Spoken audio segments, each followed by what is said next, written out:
Good morning, this is Steve. Hello, welcome to another video. We are doing some B2 C1 use of English.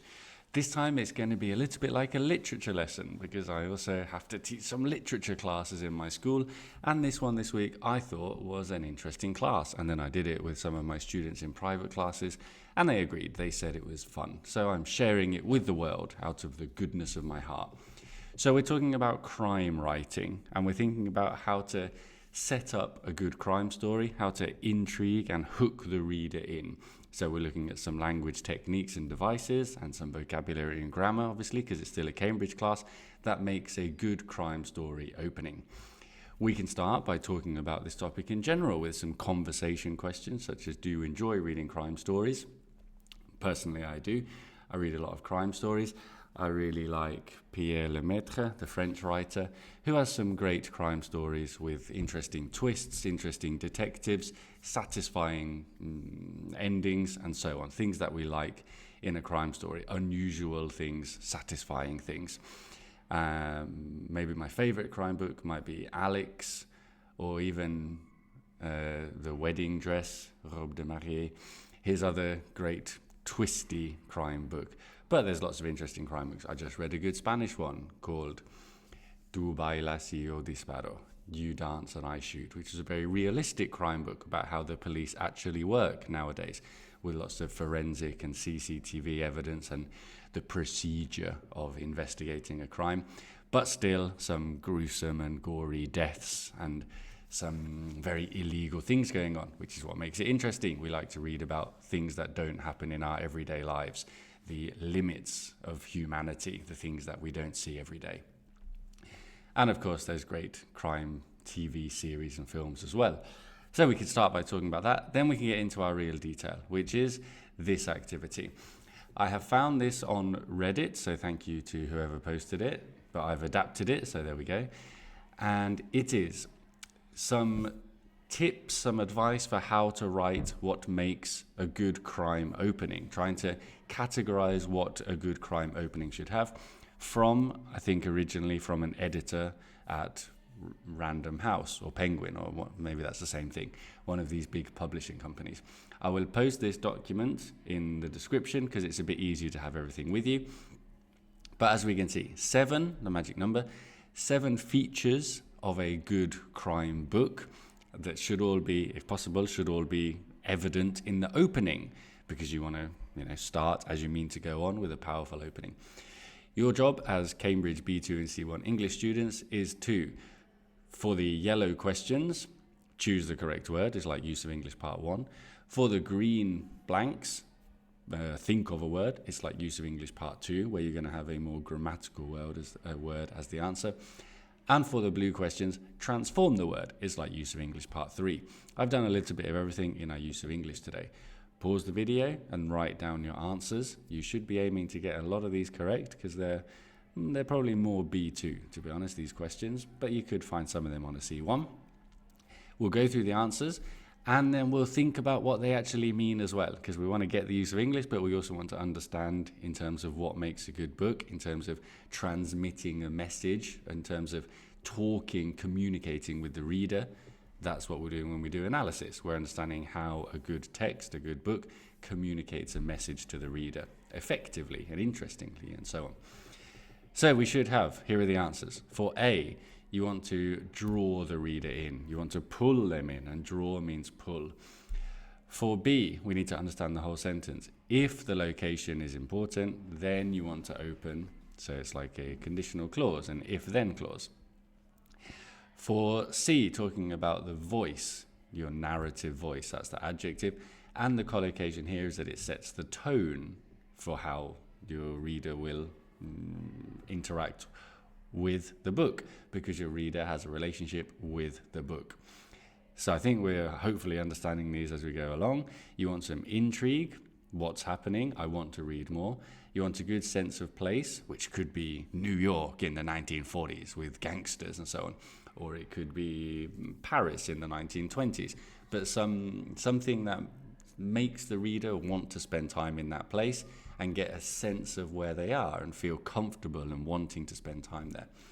And then the voice, of course, we also want that, because you're going to be reading a lot of it. you want a clear and interesting person talking to you, the way they talk to you. So it wants to be a specific voice. Then we need some tension, sort of similar to intrigue, but I think of this more as sort of, how will it be solved? What will the solution be? Will he catch the criminal? Will he get away with it? How did he kill him? And so on. You want some expectation of what is to come, of how it will be solved. Number 5 is the most difficult one. What is good writing? For me, it normally means not hitting the reader over the head with obvious like explanation and what's the word where they explain the plot? I don't remember. The word's gone. But you want to be a bit subtle with your writing. Show, don't tell, these kind of things. And you want to do this from the first page or the opening chapter, because we're talking about books. And why do we do this? So the reader has the confidence in you to go on. Then we can talk about framing devices, like a technique, a structure of the book, such as if it's a diary entry or a letter, or you need to introduce it from the beginning so it's clear, so the reader knows what's going on and has an idea of how to read it from the very beginning. Emphasis right from the beginning, just from the beginning. And then we have some examples of these, something like diary entries and so on. And then finally, a compelling character. We want someone you want to spend time with. Similar to the voice and the place. You're going to spend a lot of time with this person. You want real people. You want people. You don't want, we don't like reading made up things that seem like that couldn't happen. That's a bit silly. No, you want, this is a real person. The people are really like that. They have vulnerabilities.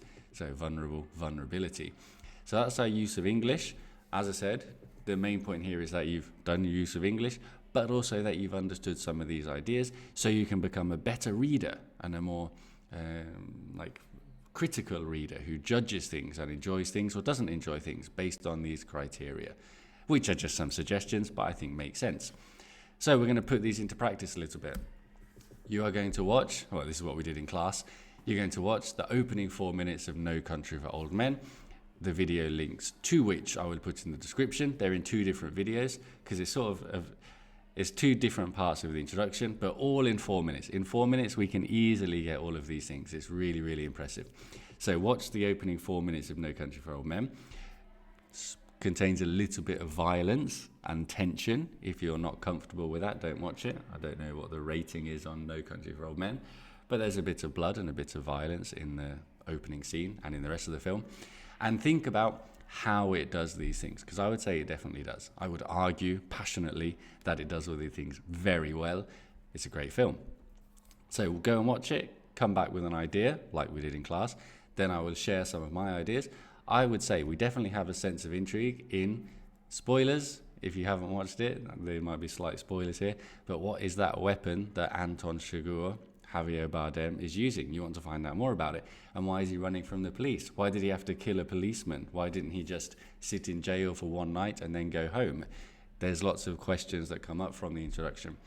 The place is very clear, as you can see from the background to my PowerPoint, which is a screenshot. Just look at the clouds. It's incredible. Look at how big and open it is. We're in the West. We're in the desert. There are cowboys.